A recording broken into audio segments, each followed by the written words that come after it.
안녕하십니까. 전화특교수입니다. 이번 시간 여러분들과 2014년 2회 기출문제 풀이를 하도록 하겠습니다.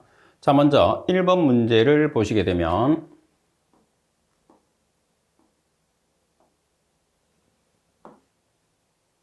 BOD 10mg 인 하수 처리장 유출수가 5만 미터의 삼성포대로 방출되고 있다.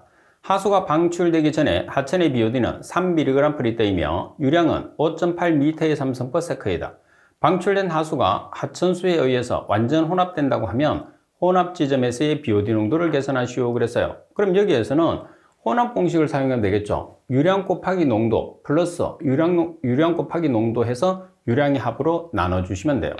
자, 그러면 지금 Q1을 5.8m의 삼성포세크로 보면 C1이 얼마죠? 3mg/L예요. 자, 이게 하천입니다. 그 다음 하수 처리장의 유량이 5만 미터의 삼성포대예요. 그 다음 농도가 10mg/L죠. 그래서 각각 곱해서 더한 다음에 유량 5만과 5.8을 더해서 나눠주시면 됩니다. 근데 조심할 거는 뭐냐면 지금 하수의 유량의 시간 단위는 데이고 그 다음에 하천의 유량의 단위는 세크예요. 그래서 두 개 중에 한 개를 세크로 바꾸든지 데이로 바꿔야 돼요. 그래서 먼저 여기에서 데이를 세크로 고쳤어요. 그래서 하루는 24시간, 1시간은 3600초를 하게 되면 0.5787m의 삼성포세크가 됐습니다. 따라서 하천 5.8m의 삼성포세크 곱하기 BOD 농도는 3mg/L 플러스 하수 처리장의 유량 보정한 값이죠. 0.5787m의 삼성포세크 곱하기 하수의 BOD 농도 10mg/L 나누기 5.8 플러스 0.5787 따라서 혼합수 중에 BOD 농도는 3.64mg/L죠. 그래서 혼합수 중의 BOD 농도, 혼합 공식을 이용해서 여러분들이 자주 문제를 푸니까 꼭 숙지를 하시고 지금처럼 유량의 시간 단위가 다르면 반드시 여러분들이 유량의 시간 단위를 일치를 시키는 게 핵심이다 이렇게 보시면 됩니다. 자, 그리고 두 번째 보시게 되면 박테리아의 경험적 화학적 분자식이 5,7이면 100g의 박테리아가 산화됐을 때 소모되는 이론적인 산소량은 박테리아의 질소는 암모니아로 전환된다고 그랬어요. 그럼 먼저 호기성분해 반응식을 세웁니다. 자, 호기성분해 반응식을 세우는데 박테리아를 호기성분해를 시켰을 때 산소하고 결합을 시키죠. 그러면 탄소는 산소하고 결합하면 CO2, H는 산소하고 결합하면 H2, 질소는 NH3로 나온다고 그랬죠. 그럼 탄소 뒤에 있는 숫자가 CO2 앞에 옵니다. H 뒤에 있는 숫자가 자 여기서 NH3를 먼저 줘요. 3개. 그러면 여기 4개가 나오죠. H2니까 2분의 4는 2가 되는 거죠. 자, 그리고 산소 2개짜리가 5개, 10개, 1개짜리가 2개, 합이 12개예요. 그러면 여기 2개를 먼저 줘. 그럼 몇 개가 와야죠? 10개. O2니까 2분의 10은 5. 자, 그러면 박테리아의 분자량이 113g, 산소는 5 곱하기 32g이에요. 박테리아 얼마일 때? 100g일 때 산소가 얼마만큼 필요하냐? 따라서 100g일 때 THOD가 이론적인 산소 요구량이거든요. 따라서 대각선으로 곱해서 THOD에 대한 식으로 정리하시면 141.60g이라는 값이 산출이 되는 거죠.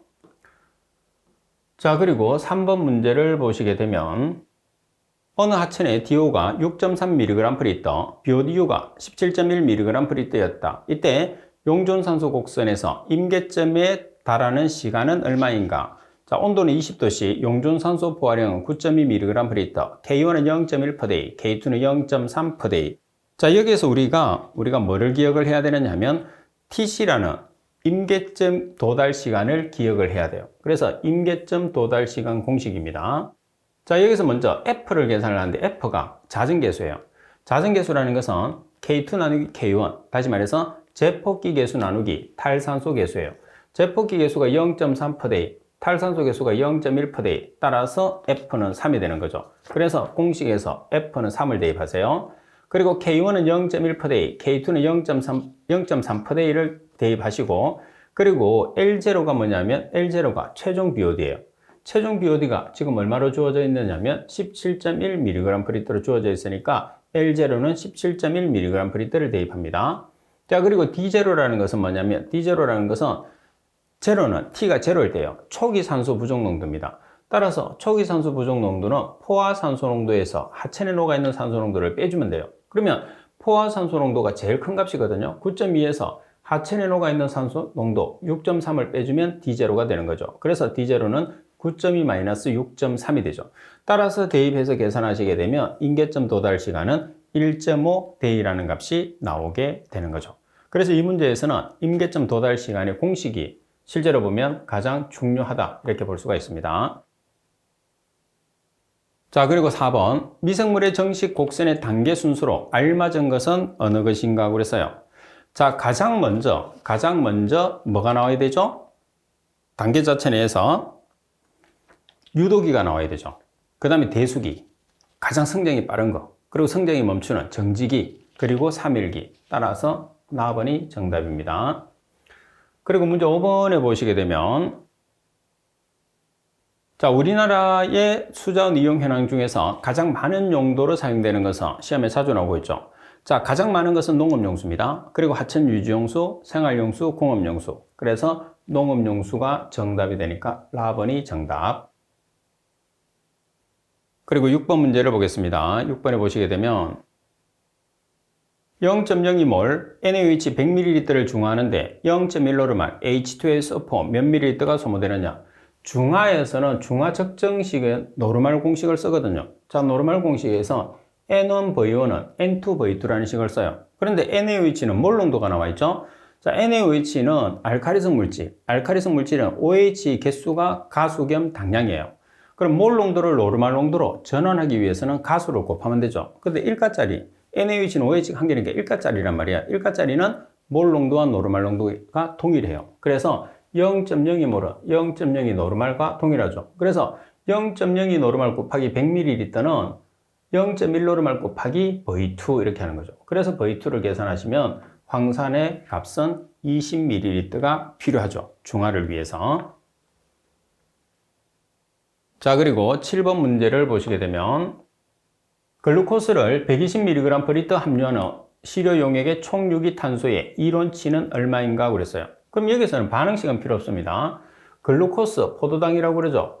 포도당에서 보시게 되면 총 유기탄소의 이론체예요. 그러면 포도당 180g이고 그럼 이 중에서 탄소가 몇 개죠? 총 유기탄소가 포도당 중에 있는 탄소니까 6개예요. 그래서 180g일 때 6 곱하기 12g은 지금 글루코스 120mg/L일 때 탄소가 얼마만큼 필요하냐. 그래서 이론적인 총유기탄소량은 THOC가 되니까 THOC를 대각선으로 곱해서 정리하시면 48mg/L가 나와요. 반응식은 산소를 계산했을 때만 호기성 반응을 시키는 거고 탄소량을 계산했을 때는 호기성분해 반응식이 필요 없습니다.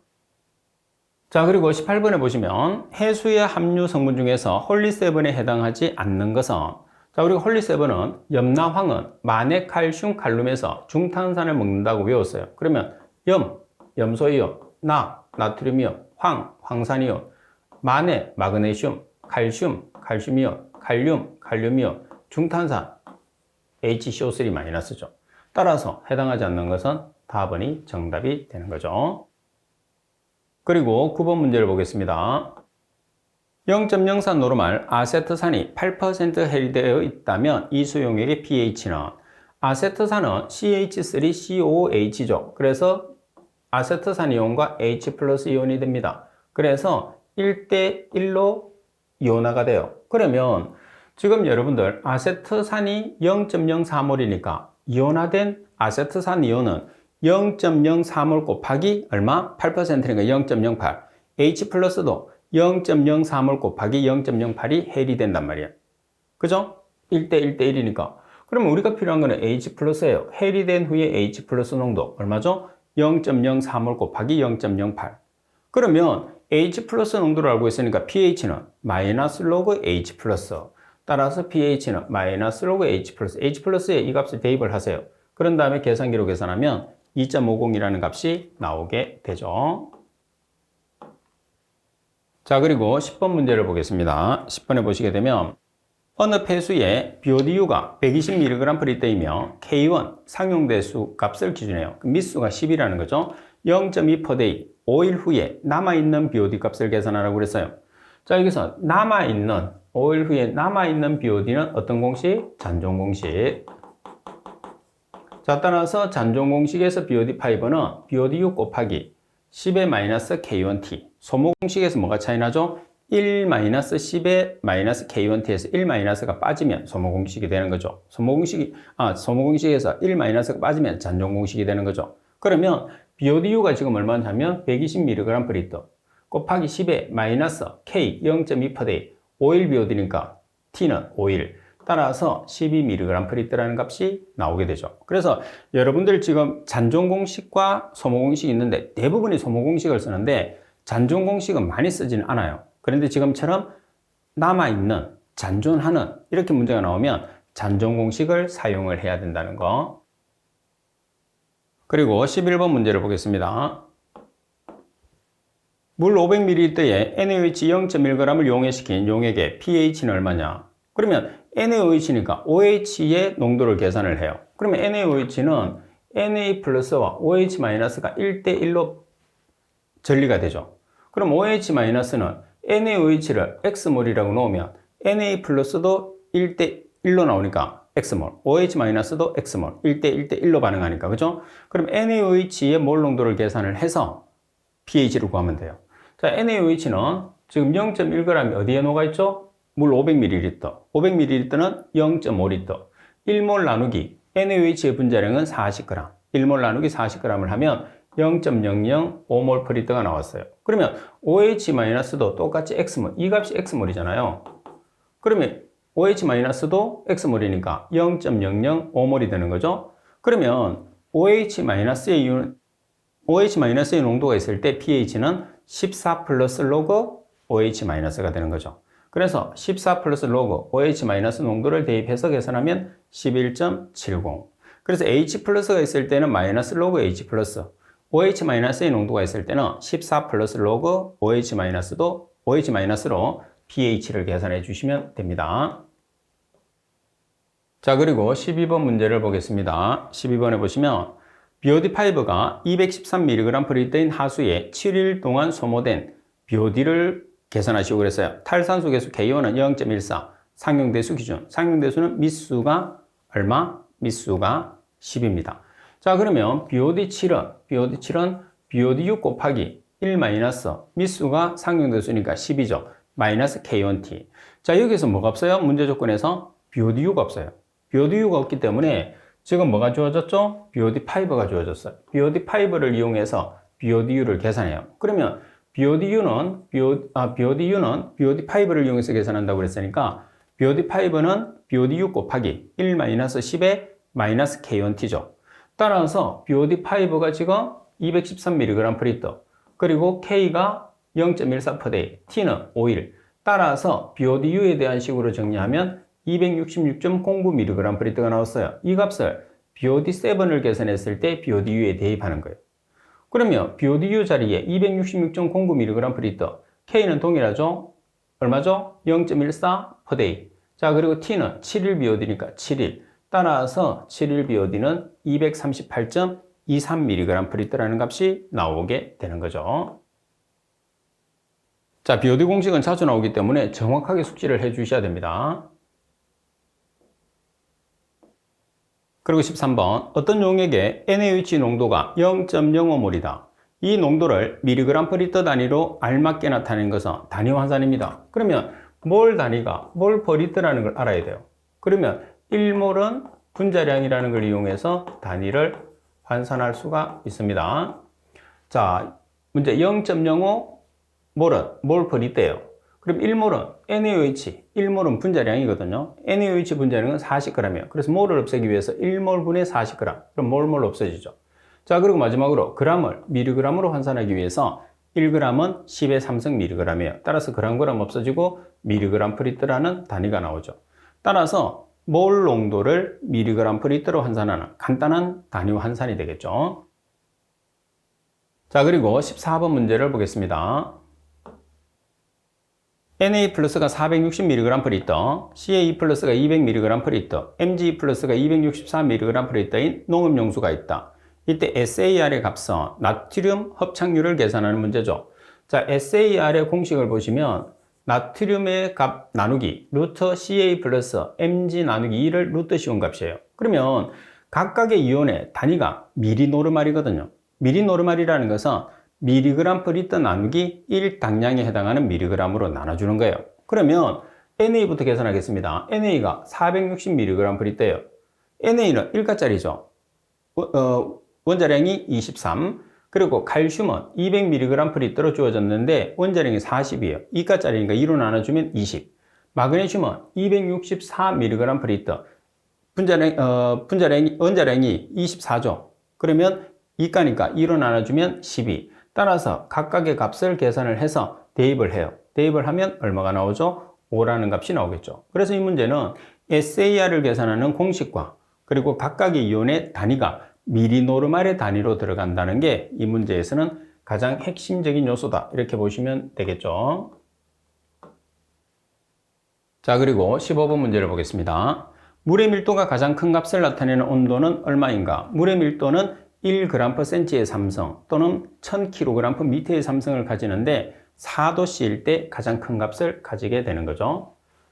그리고 16번 문제를 보겠습니다. 성층현상이 있는 호수에서 수심에 따라서 수온 차이가 가장 크게 나타나는 층은 가장 위에 표수층, 바로 밑에 수온 약층, 가장 아래쪽에 심수층이죠. 그래서 표수층과 심수층을 연결하는 곳이 가장 온도 차이가 많이 나는 곳이에요. 그게 어디죠? 수온 약층 또는 변온층이라고 그러죠. 따라서 수온 약층이라는 서머클라인이 온도 차이가 가장 많이 납니다. 4번이 정답. 자, 그리고 17번 문제를 보겠습니다. 17번에 보시게 되면 자, pH가 2인 용액은 pH가 7인 용액에 몇 배 더 산성이냐고 그랬어요. 자, 여러분들 비교를 했을 때는 농도로 비교를 해야 됩니다. 자, pH가 주어졌을 때 H 플러스 농도는 10의 마이너스 pH 몰 per 리터라는 것은 꼭 숙지를 해야 돼요. 아주 중요한 내용이에요. 그러면 pH 2는 10의 마이너스 2성 몰 per 리터, pH 7은 10의 마이너스 7성 몰 per 리터거든요. 따라서 pH 2가 pH 7보다 몇 배 더 강하냐고 그랬으니까 10의 마이너스 2성 몰 per 리터에서 10의 마이너스 7성 몰 per 리터를 나눠주면 몇 배가 나오느냐 하면 10만 배가 나오죠. 10만 배 강한 용액이다. 그래서 pH끼리 나눠주면 안 됩니다. 반드시 농도로 바꿔서 여러분들이 계산을 해 주셔야 된다는 거. 그리고 18번 수온이 20도씨이고 제폭이 계수가 0.2 per day인 수체에서 수온이 10도씨로 변할 때의 제폭이 계수는 얼마인가? 자, 온도 보정 계수는 1.024라고 그랬어요. 그러면 여러분들 20도씨 상태에서 제폭이 계수가 주어졌어. 그럼 10도씨로 우리가 보정을 하면 되죠. 보정식을 써서. 그럼 보정식에서 20도씨의 K2 제폭이 계수니까 곱하기 보정 계수 1.024의 T-20. 그러면 K2, 20도씨의 K2를 대입을 해요. 0.2 per day. 그리고 우리가 몇 도씨 온도로 바꾸죠? 10도씨 온도로 바꾸는 거죠. 그래서 0.2 per day 곱하기 보정계수 1.024의 10-20의 성. 따라서 K2는 0.158 per day라는 K2의 값이 되는 거죠. 그래서 20도씨의 K2를 10도씨로 변화를 시켰어요. 따라서 보정식도 여러분 문제에서는 자주 나옵니다. 자, 그리고 19번 문제를 보겠습니다. 다음에서 설명하는 기체 확산에 관한 법칙은 어느 것인가 그랬어요. 기체의 확산 속도는 기체 분자량의 제곱근에 반비례한다고 그랬어요. 자, 확산 속도는 기체 분자량의 제곱근에 반비례. 자, 확산 속도에 관계되는 법칙은 그레이엄의 확산 속도 법칙이죠. 4번이 정답이고요. 자, 그리고 20번 문제를 보시게 되면 칼슘 이온의 농도가 450mg per 리터의 물의 환산 경도는 자, 경도 구하는 식에서 칼슘만 나와 있으니까 칼슘만 사용을 하시면 돼요. 그죠? 자, 경도 나누기 50. 50은 경도의 기준물질 탄산칼슘 1당량에 해당하는 그람수 50입니다. 자, 그러면 칼슘 농도 나누기 칼슘의 원자량이 40인데 2가기 때문에 2로 나눠주면 20이 되는 거죠. 그래서 칼슘의 농도 450mg per 리터 나누기 20 계산을 해서 50을 곱하면 우리가 계산하는 경도 1125mg per 리터라는 값이 산출이 됩니다. 자, 그리고 문제 21번을 보겠습니다. 질산화와 탈지를 일으키는 생물학적 처리에 관한 설명으로 잘못된 것은 어느 것인가? 일단 부유성장 공정 기준, 부유성장식이라는 것은 미생물이 자유롭게 움직이면서 성장하는 거죠. 자, 답은 질산화 미생물의 정식량은 종속 영양 미생물의 세포 정식량에 비해서 여러 배 적다. 다음에 부유성장 질산화 공정에서 질산화를 위해서는 최소 2.0mg/L 이상의 DO 농도를 유지해야 한다. 답은 니트로조모나스와 니트로박트는 질산화를 시키는 미생물로 알려져 있다. 답은 질산화를 위해서는 유입수의 BOD5 나누기 TKN. TKN은 총킬달 질소죠. TKN의 B가 클수록 잘 일어나는 게 아니고 작을수록 잘 일어나는 게 일반적인 경향입니다. 따라서 설명이 잘못된 것은 라번이 정답이 됩니다. 자, 그리고 22번 문제를 보겠습니다. 포기조 혼합액을 30분간 침전시킨 뒤에 침전물에 부피는 400ml/L, MLSS 농도가 3000mg/L, 침전지에서 침전 상태로 알맞은 것은 일단은 우리가 SVI라는 설러지 용적 지수를 계산을 해요. 설러지 용적 지수를 계산해서 50에서 150 사이가 나오면 정상침강, 그리고 200 이상이 되면 설러지 벌킹이라고 판단해 주시면 됩니다. 그럼 SVI는 SV 나누기 MLSS로 하는데 SV가 지금처럼 ml/L의 단위를 가지고 있으면 10의 3승, SV가 퍼센트로 주어지면 10의 4승을 곱해주시면 돼요. 그러면 SV가 400ml/L, MLSS가 3000mg/L예요. 전체 곱하기 10의 3승을 하니까 133.33이 나왔어요. 그럼 여기에서 133은 134라고 보면 50에서 150 사이에 들어가죠. 따라서 지금은 정상 상태입니다. 따라서 가번이 정답. 자, 그리고 23번 문제를 보겠습니다. 자, 23번 문제를 보시게 되면 자르 테스트에서 폐수 500ml에 대해서 0.1%의 황산 알루미늄 용액 15ml를 첨가하니 첨가율이 가장 좋았다. 이때 폐수 중에 황산 알루미늄의 농도를 계산하시오. 0.1% 황산 알루미늄 용액의 비중은 1.0이라고 되어 있어요. 그러면 지금 알루미늄을 우리가 알룸을 mg/L로 계산하는데 사용한 알룸이 황산 알루미늄이에요. 황산 알루미늄, 알룸의 농도가 0.1%짜리였어요. 그럼 0.1%짜리를 mg/L라는 ppm으로 전환하기 위해서는 10의 4승을 곱하면 되거든요. 그러면 0.1 곱하기 10의 4승 mg/L짜리를 사용한 거죠. 얼마를 썼느냐? 15ml.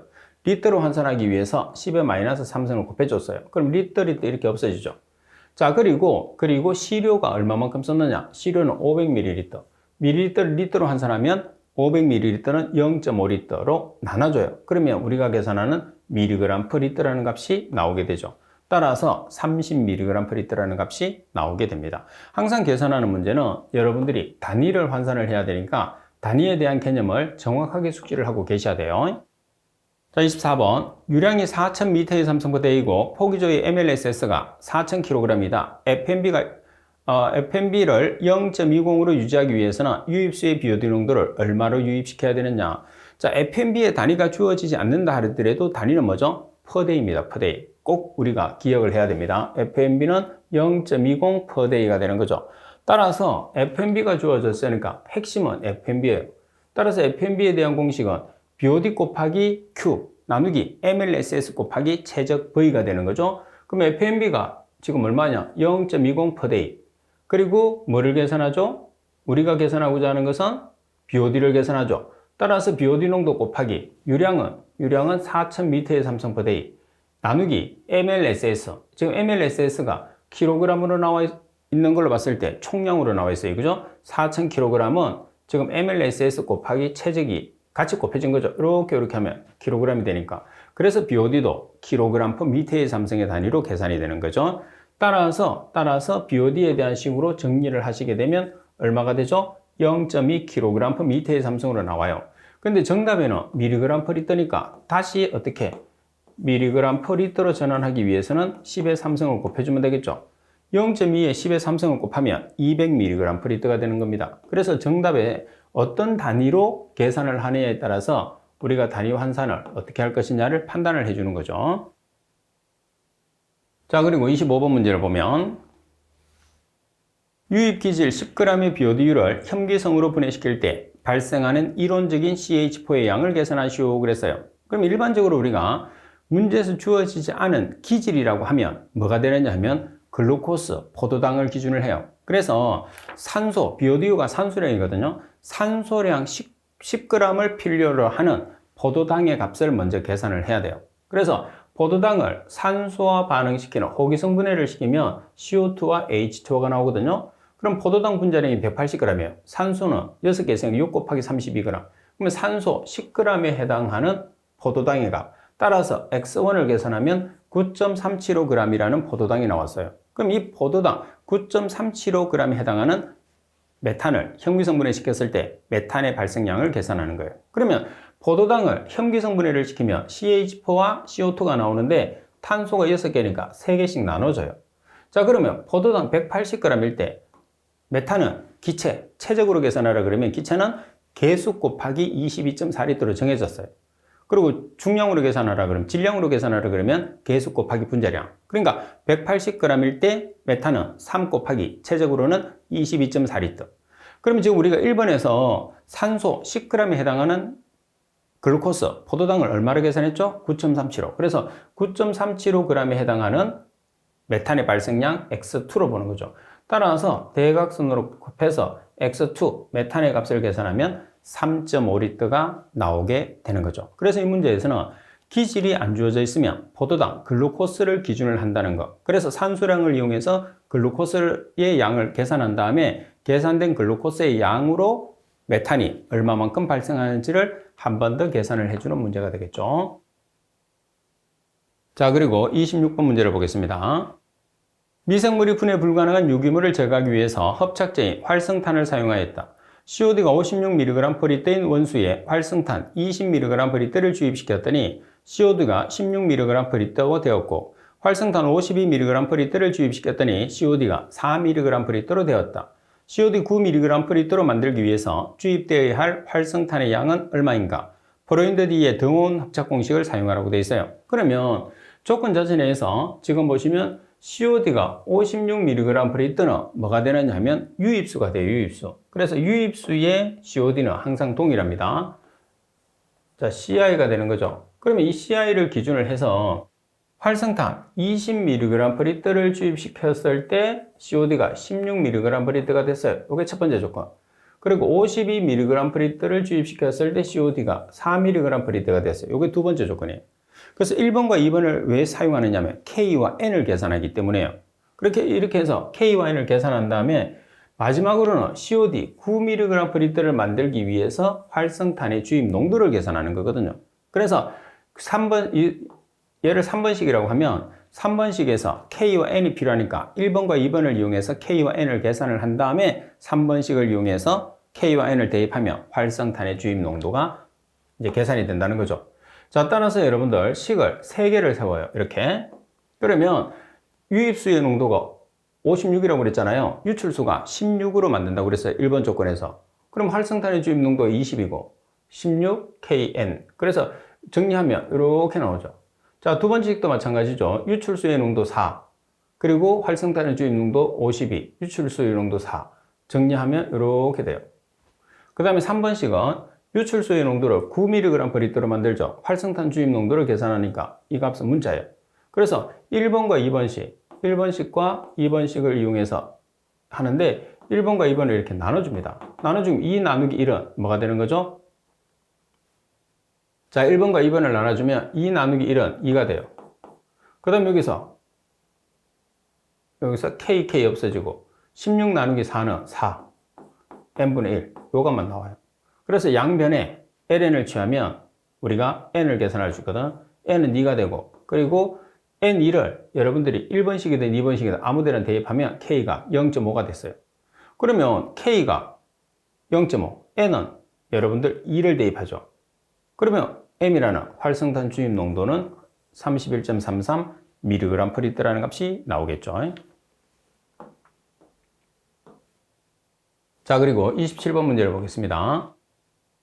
어떤 공장에 폐수량과 BOD 농도가 각각 1000m의 삼성포대에 600mg/L일 때 N과 P는 없다고 가정하며 활성설레지 처리를 위해서 필요한 NH42SO4의 양을 총량으로 계산하시오 그랬어요. 그리고 BOD와 질소와 인의 비가 100대 5대 1입니다. 자, 그러면 지금 문제 조건에서 BOD와 질소가 100대 5예요. 근데 문제 조건에서 지금 뭐가 주어졌느냐 하면 BOD 농도가 주어졌습니다. BOD 농도가 얼마로 주어졌느냐 하면 600mg/L로 주어졌어. 그래서 BOD와 질소를 바로 비를 놓습니다. 100대 5는 총량으로 계산하니까 BOD의 농도가 600mg/L는 0.6kg/m의 삼성이에요. 그래서 0.6kg/m의 삼성 곱하기 1000m의 삼성 per day 1대 X1 그러면 필요한 질소가 나오거든요. 따라서 X1이라는 질소가 30kg/day가 나왔어요. 그러면 질소는 우리가 NH4,2SO4로 우리가 주입을 하거든요. 그럼 NH4,2SO4에서 질소가 몇 개 있느냐면 2개 있어요. 그래서 2N. 그러면 NH4,2SO4의 분자량이 132예요. 132g일 때 N은 14니까 2 곱하기 14g. N이 얼마만큼 필요하냐? 30kg/day가 필요해요. 따라서 X2 하면 NH4,2SO4의 우리가 양이 계산이 된다는 거죠.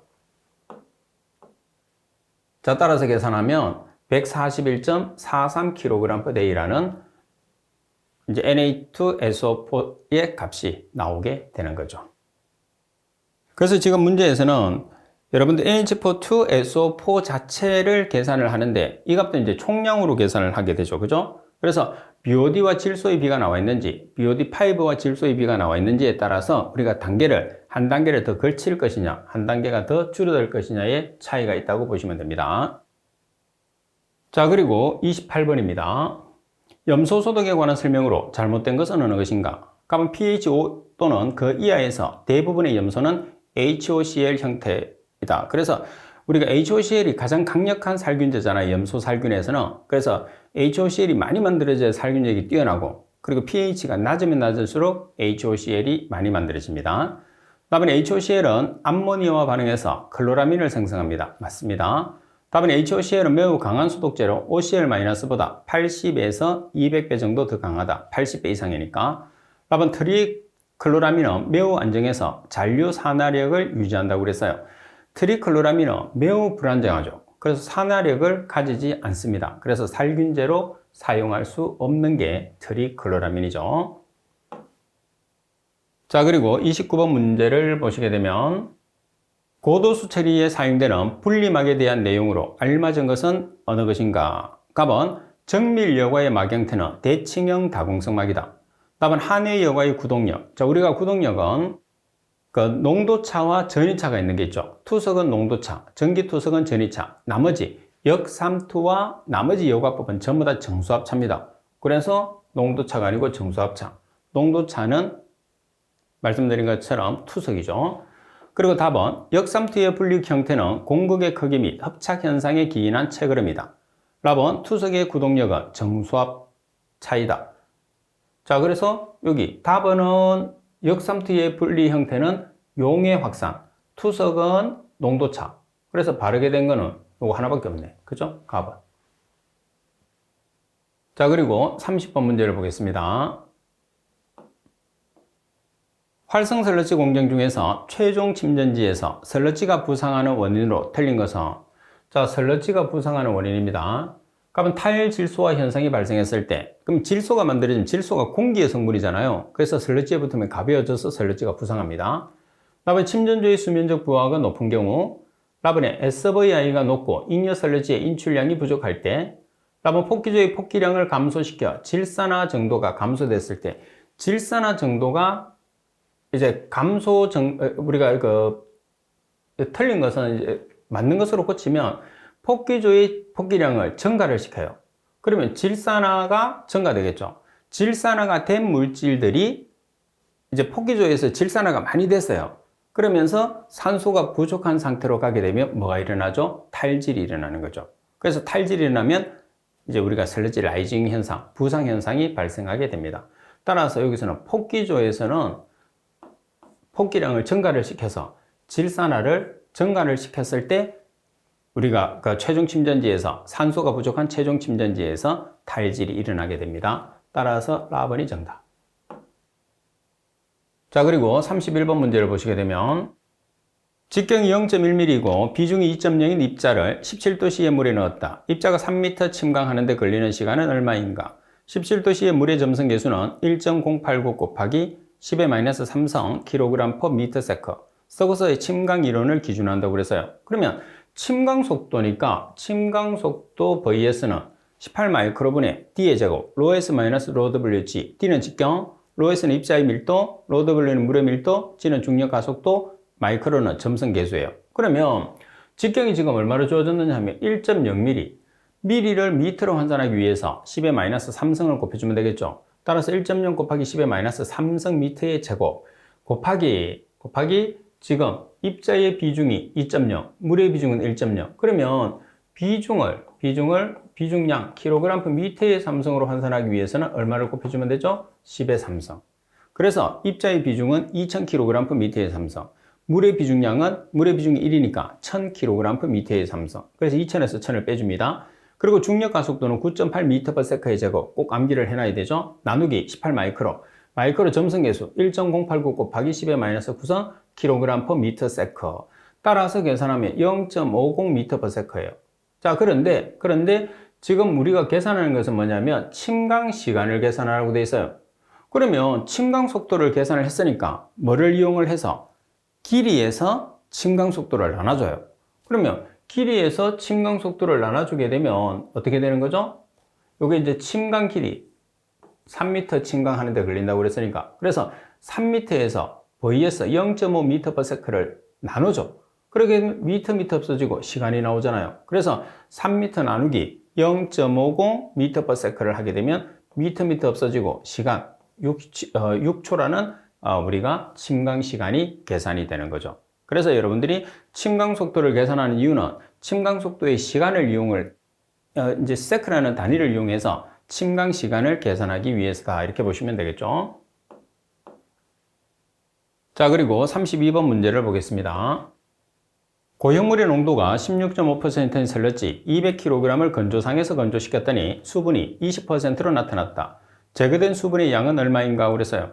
자, 가장 기본적인 설러지 구하는 공식이 여러분들, 자, 설러지 구하는 공식을 한번 보겠습니다.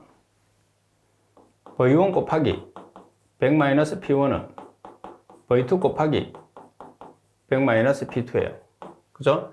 자, 여기에서 고형물로 나와 있으면 100-P1 대신에 TS1, 100-P2 대신에 TS2. 자, 그리고 문제 조건에서 질량으로 나와 있으면 부피 말고 그러면 W1, W2 그렇게 바꿔놓으면 돼요. 따라서 여러분들 지금 자, 문제 조건에서는 kg으로 나와 있으니까 얘가 W1이죠. 자, 그리고 16.5%가 TS1이에요. 그래서 200kg 곱하기 16.5%는 W2를 계산하고 수분이 나와 있으니까 P2가 20%예요. 따라서 W2 곱하기 100-20% 하면 W2라는 값이 41.25kg이 나왔거든요. 그러면 수분이, 제거된 수분이라는 것은 제거되기 전 마이너스 제거된 후 뭐가 제거됐어요? 수분이 제거된 거죠. 그래서 W1-W2가 제거된 수분량이 되는 거예요. 그래서 W1이 200kg, W2가 41.25kg. 따라서 제거된 수분량은 158.75kg이라는 값이 나오게 되는 거죠. 자, 그리고 33번 문제를 보겠습니다. BOD 1kg 제거에 필요한 산수량은 산수 2kg이다. 공기 1m의 삼성에 함유되어 있는 산수량은 0.277kg이라고 하고 포기조에서 공기 용해율을 4%라고 하면 BOD 2.5kg 제거하는 데 필요한 공기량은, 이 문제도 상당히 잘 나오죠. 자, 공기가 어디 있는지 찾으세요. 1m의 삼성에 함유되어 있는 산소량은 0.277kg.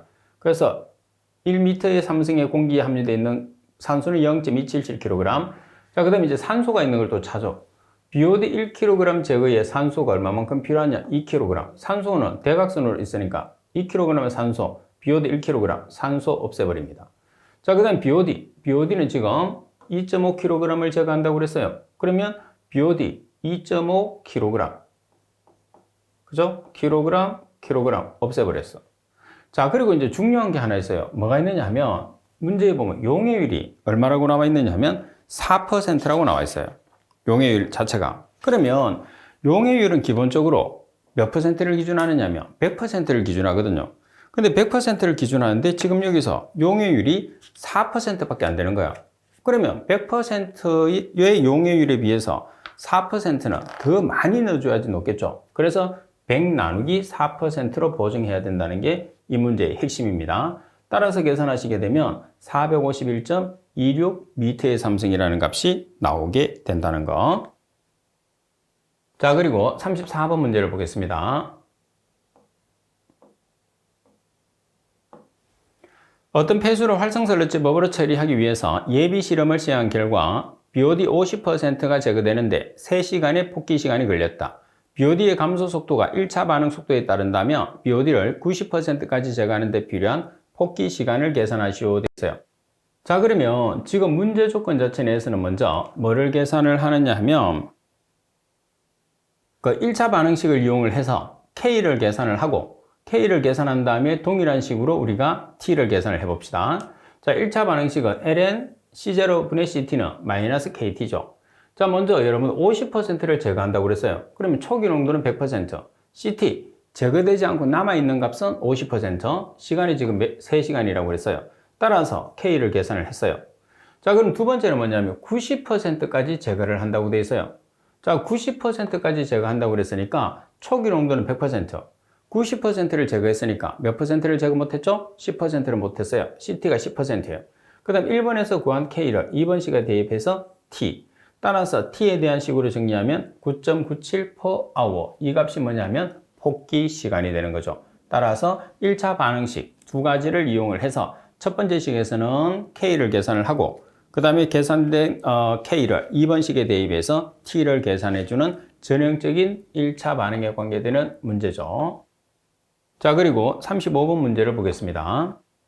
유입 해수의 유량이 1000m의 삼성포대의 포기조 내의 MLSS 농도가 4500mg/L이며 포기 시간은 12시간, 최종 침전지에서 매일 25m의 삼성의 잉여설러지를 인발한다.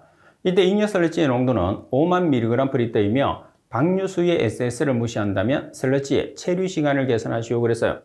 자, 여기서 미생물의 체류 시간, 설러지의 체류 시간 SRT를 계산하는데 SRT라는 것은 MLSSV 나누기 QWSSW잖아요. 그러면 MLSS가 지금 얼마냐면 4500mg/L예요.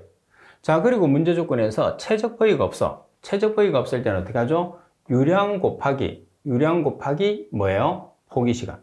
자, 포기 시간을 데이로 바꿔. 그러면 하루는 24시간이니까 12 나누기 24를 하면 데이. 그래서 1000m의 삼성포 데이 곱하기 12 나누기 24. 그죠? 이렇게 하게 되면 여러분들 최적이 됐어요. 나누기 QW, 그러면 QW의 값이 하루에 매일 25m의 삼성. 그리고 SSW는 잉여설러지 농도가 되니까 5만 mg/L. 따라서 계산하는 SRT는 1.8대이죠. 그래서 SRT라는 미생물 체류 시간을 계산했을 때 가장 기본식을 이용하는데 최적 V가 없기 때문에 유량 곱하기 체류 시간을 이용해서 최적을 계산한다는 것을 여러분들이 기억을 해 주시면 돼요. 자, 그리고 36번 문제를 보겠습니다. 생물학적 하수고도 처리 공법인 AO 공법에 관한 내용으로 잘못된 것은, 자, AO 공법이라는 것은 인만 제거하는 공법이죠. 그래서 현미성조와 호기성조로 구성되어 있습니다. 갑은 사상성 미생물에 의한 벌킹이 억제되는 효과가 있다. 나머지 표준활성 설러지법의 반응조 전반 20에서 40% 정도를 현기 반응조로 하는 것이 표준이다. 답은 현기 반응에서는 탈질이 주로 일어나, 탈질은 무산소조인데 AO 공법은 질소를 제거하는 공법이 아니기 때문에 무산소조가 없죠. 현기 반응조는 유기물 제거와 인해 방출이 있어요. 답은 처리수의 BOD 및 SS 농도를 표준활성 설러지법과 동등하게 처리할 수 있다. 따라서 답은이 정답. 자, 그리고 37번 문제를 보겠습니다. 설러지 반송률을 25%, 반송 설러지 농도를 1000mg/L로 할 때 포기조의 MLSS 농도는 얼마인가? 유입수의 SS는 고려하지 않는다고 그래서요. 그럼 문제 조건에서 반송률이 나와 있어요. 반송률이 나와 있기 때문에 미생물과 SSR이 나와 있을 때 반송 비구하는 공식을 꼭 기억하라고 그랬죠. 반송비에 곱하기 100을 하면 반송률이에요. 그래서 MLSS-SSI 나누기 SSR-MLSS는 꼭 기억을 해야 돼. 자, 유입수의 SS는 고려하지 않으니까 없어요. 그러면 반송률이 얼마? 25%. 자, 대입합니다. 자, 그리고 MLSS가 지금 얼마죠? MLSS가 우리가 계산을 해야 돼. 그리고 SSR은 반송 설러지 농도가 SSR이 1000mg/L예요. 그러면 MLSS에 대한 식으로 정리를 하면 얼마죠? 2000mg/L라는 값이 나오게 되는 거죠. 자, 그리고 38번 문제입니다. 하수 처리를 위한 생물 막법의 공통적인 문제점으로 잘못된 것은 어느 것인가? 갑은 활성산 러츠법과 비교하면 2차 침전지로부터 미세한 SS가 유출되기 쉽다. 맞습니다. 나발의 처리 과정에서 질산화 반응이 진행되기 쉽고 이에 따라서 처리수의 pH가 낮아지게 되거나 BOD가 높게 유출될 수 있다.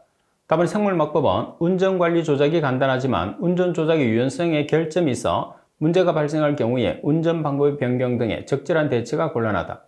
답은 반응조를 다단화하기 어려워서 처리의 안정성이 떨어진다고 그랬어요.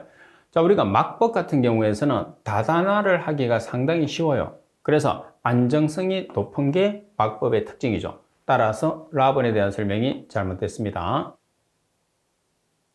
자, 그리고 39번 문제를 보시게 되면 가압 부상조 설계에 있어서 유량이 3000m의 삼성포대인 폐수 내에 SS 농도가 200mg/L, 공기의 용해도는 18.7ml/L라고 할 때 압력이 4기압인 부상조에서 ASB는 분율 F는 0.5, 반송은 고려하지 않는다고 그랬어요.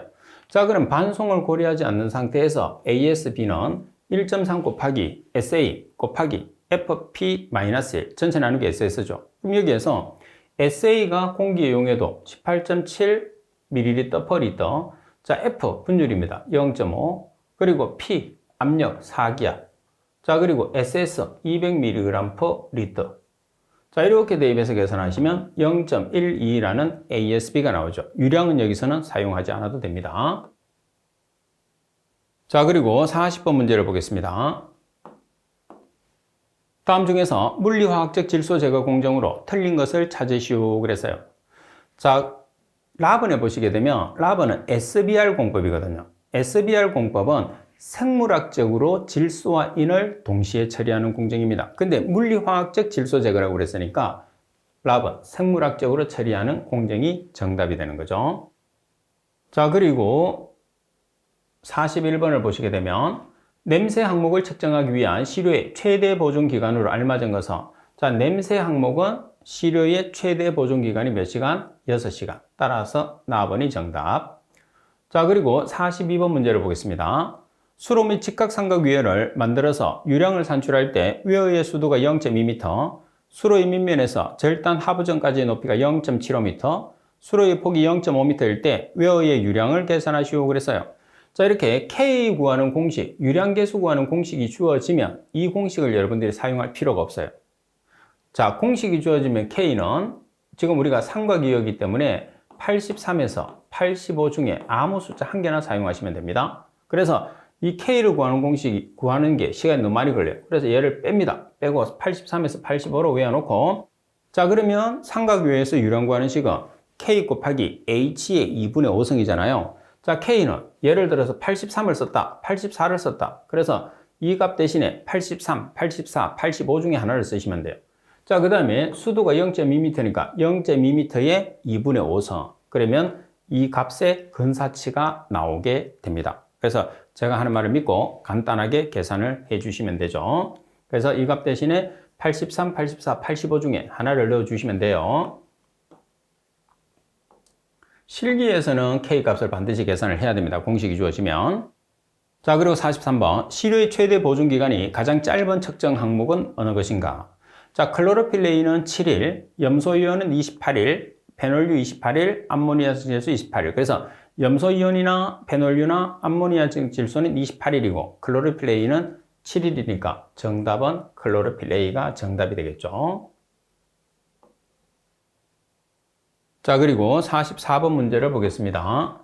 수로의 구성이나 재질, 수로의 단면의 형상, 기울기 등이 일정하지 않은 개수로에서 부표를 사용해서 유속을 측정한 결과 수로의 평균 단면적이 3.2제곱미터, 표면 최대 유속은 2.4m/s라면 이 수로에 흐르는 유량은 얼마냐고 그랬어요. 그러면 지금 여러분들 단면적이 3.2제곱미터예요. 표면 최대 유속이 2.4m/s. 두 개를 곱하면 뭐가 되죠? 유량이 돼요. 그리고 시간 단위만 맞추면 되잖아요. 근데 여기서 조심해야 돼요. 뭐냐? 최대 유속이 나왔어요. 근데 우리가 사용해야 되는 것은 뭐냐면 평균 유속입니다. 그러면 평균 유속은 최대 유속의 75%예요. 그래서 최대 유속이 나오면 또는 실측 유속이 나오면 실측 유속도 최대 유속이거든요. 최대 유속이나 실측 유속이 나오게 되면 0.75를 곱해야지 평균 유속이 된다는 걸 꼭 기억을 해야 돼요. 그러면 면적 3.2제곱미터 곱하기 최대 속도 2.3m/s 곱하기 0.75를 하면 되겠죠. 여기서는 바로 구해서 넣었는데 한꺼번에 하셔도 돼요. 따라서 5.76m의 삼성/s. 그래서 결론적으로는 뭐냐면 최대 유속이 나오든지 실측 유속이 나오면 최대 값이기 때문에 0.75를 곱해서 평균 유속으로 바꿔준다는 게 핵심입니다. 자, 그리고 여러분들 45번 식물성 플랑크톤을 현미경 개수법으로 분석하고자 했을 때 분석 절차에 대한 내용으로 틀린 것은 어느 것인가? 답은 시료의 개체수는 개수 면적당 10에서 40 정도가 되도록 희석 또는 농축한다. 맞죠? 답은 시료가 육안으로 녹색이나 갈색으로 보일 경우에 정제수로 적절한 농도로 희석한다. 맞습니다. 자, 그리고 답은 시료 농축 방법인 원심 분리 방법은 일정량의 시료를 원심 침전관에 넣고 자, 100g에서 150g으로 2분 정도 원심 분리해서 일정 배율로 농축한다. 라번 시료 농축 방법인 자연 침전법은 일정 시료에 포르말린 용액 또는 루골 용액을 가하여 플랑크톤을 고정시켜 실린더 용기에 넣고 일정 시간 정치 후 사이폰을 이용하여 상층액을 따라 내어서 일정량으로 농축한다. 자, 여기서 답안에 보시면 일정량의 시료를 원심 침전관에 넣고 1000 곱하기 그램 1000 곱하기 g으로 20분 정도 원심 분리해서 일정 배율로 농축한다. 이게 맞는 말이죠. 공정시험법이기 때문에 정확해야 돼요. 따라서 답안이 틀렸어요. 자, 그리고 46번 최대 유속과 최소 유속의 비가 가장 큰 유량계는 최대 유속, 최대 유량, 최소 유속, 최소 유량 같은 말입니다. 따라서 최대 유속과 최소 유속의 비가 가장 큰 것은 10대 1이 되는 자기식 유량 측정기가 되는 거죠. 나머지는 벤츄리와 오리피스는 4대 1, 피토가는 3대 1입니다. 그리고 웨어가 제일 크죠. 웨어는 500대 1입니다. 자, 그리고 47번 감응계수에 대한 설명으로 알맞은 것은 자주 나옵니다. 감응계수라는 것은 R 나누기 C입니다. R은 반응값, C는 농도, 가번이 정답. 자, 그리고 48번 문제입니다. 다음은 염소이온 분석을 위한 적정법에 관한 설명이다. 갈로안에 알맞은 것은 염소이온을 기역과 정량적으로 반응시킨 다음 과잉의 갈로의 크롬산과 반응해서 크롬산은의 침전으로 나타나는 점을 적정의 종말점으로 하여 농도를 측정한다. 자, 그럼 여기에서 지금 여러분들 첫 번째 들어가는 게 뭐죠?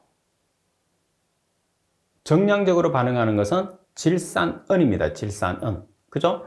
자, 그 다음 두 번째, 과잉의 질산은이 크롬산과 반응한다고 그랬죠. 그럼 결론적으로는 공통으로 들어갈 문구는 질산은이 되네, 그죠? 그리고 종말점은 열번 적황색 침전.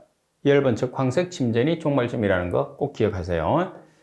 자, 그 다음에 49번 문제를 보시게 되면 자외선 간섭 분광법, 활성탄 합착법으로 질산성 질소를 측정했을 때 정량 한계는 자, 우리가 질산성 질소는 여러 가지 방법이 있죠. 활성탄 합착법은 0.3mg/L, 블루신법은 0.1mg/L, 이온 크로마토그래피는 0.1mg/L, 그리고 데발다 합금하는 정류법에서 중화적정법은 0.5, 분광법은 0.1이에요. 근데 활성탄 합착법을 물었으니까 0.3mg/L가 되는 라번이 정답이 되겠죠.